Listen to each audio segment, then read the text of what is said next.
குழந்தைகளின் ஆபாச வீடியோக்களை இணையத்தில் பகிர்ந்த தெலங்கானா இளைஞரை சென்னை சைபர் கிரைம் போலீசார் கைது செய்திருக்கின்றனர். அவரிடம் மேற்கொண்ட விசாரணையில் வெளியாகி இருக்கும் தகவல்கள் பகீர் கிளப்பியிருக்கிறது.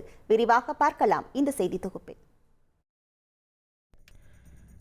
இணையத்தை திறந்தாலே ஒரு பெருங்கூட்டமே லிங்க் கிடைக்குமா என தொடர்ந்து பதிவிட்டு ஆபாச படங்களின் மீதான மோகத்திலும் வக்கிர புத்தியிலும் தரிகெட்டு திரிவதை இன்றும் பார்க்க முடியும்.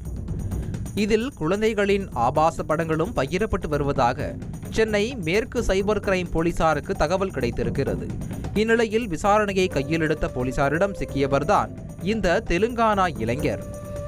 தெலுங்கானாவில் இருந்து குழந்தைகளின் ஆபாச வீடியோக்களை இவர் இணையத்தில் ஷேர் செய்ததை போலீசார் கண்டுபிடித்திருக்கின்றனர்.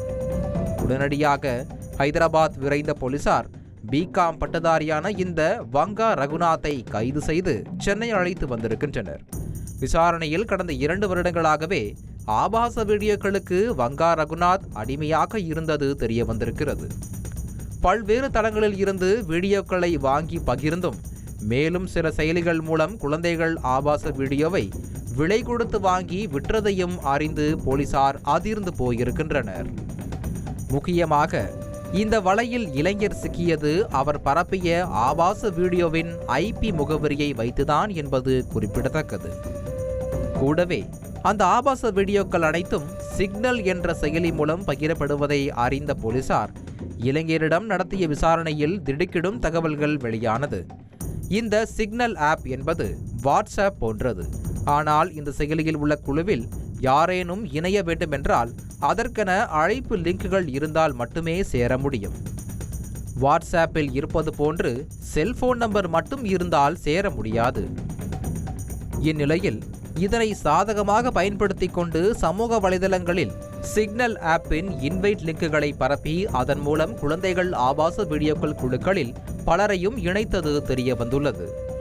மேலும் ஒருவரின் செல்போனில் இருக்கும் சிக்னல் ஆப் செயலியின் வீடியோக்களை அந்த செல்போனில் மட்டுமே பார்க்க முடியுமாம். மீண்டும் மற்றொரு செல்போனில் அதே லாகினில் இந்த செயலியை ஓபன் செய்தால் வீடியோக்கள் இருக்காதாம். இதை சாதகமாக பயன்படுத்தி குழந்தைகள் ஆபாச வீடியோக்களை இந்த செயலி மூலம் பணம் வாங்கி விற்பனை செய்யும் அளவிற்கு சென்றது தெரிய வந்துள்ளது. இந்நிலையில் இளைஞரின் செல்போனில் இருந்த குழந்தைகள் சம்பந்தப்பட்ட 100 ஆபாச வீடியோக்களையும் போலீசார் அழித்திருக்கின்றனர்.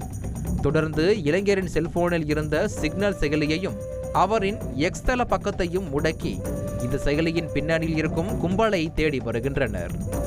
கூடவே இளைஞரை நீதிமன்றத்தில் ஆஜர்படுத்தி சிறையில் அடைத்த போலீசார் யாருக்கெல்லாம் குழந்தைகள் தொடர்பான ஆபாச வீடியோக்களை இவர் பகிர்ந்திருப்பார் என்பது குறித்தான லிஸ்டையும் சேகரித்து நடவடிக்கை எடுக்க காத்திருக்கின்றனர்.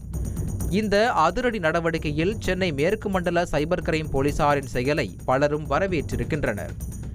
சைபர் குற்றங்கள் இணைய வழியில் நடைபெறுவதால் குற்றம் நடைபெறும் இடத்தை சைபர் ஸ்பேஸ் என குறிப்பிட்டு இந்த குற்றத்தை செய்பவர்கள் இந்தியாவில் எந்த இடத்தில் இருந்தாலும் அவர்கள் மீது நடவடிக்கை மேற்கொள்ள முடியும். அந்த வகையில் தெலுங்கானாவைச் சேர்ந்த இந்த இளைஞரை போக்சோ சட்டத்தின் கீழ் வழக்கு பதிவு செய்து சென்னை மேற்கு மண்டல சைபர் கிரைம் போலீசார் கைது நடவடிக்கையும் மேற்கொண்டு அதிரடி காட்டியிருக்கின்றனர். தந்தி டிவி செய்திகளுக்காக சென்னையில் இருந்து செய்தியாளர் சாலமன். செய்திகளை உடனுக்குடன் தெரிந்து கொள்ள உடனே சப்ஸ்கிரைப் பண்ணுங்க.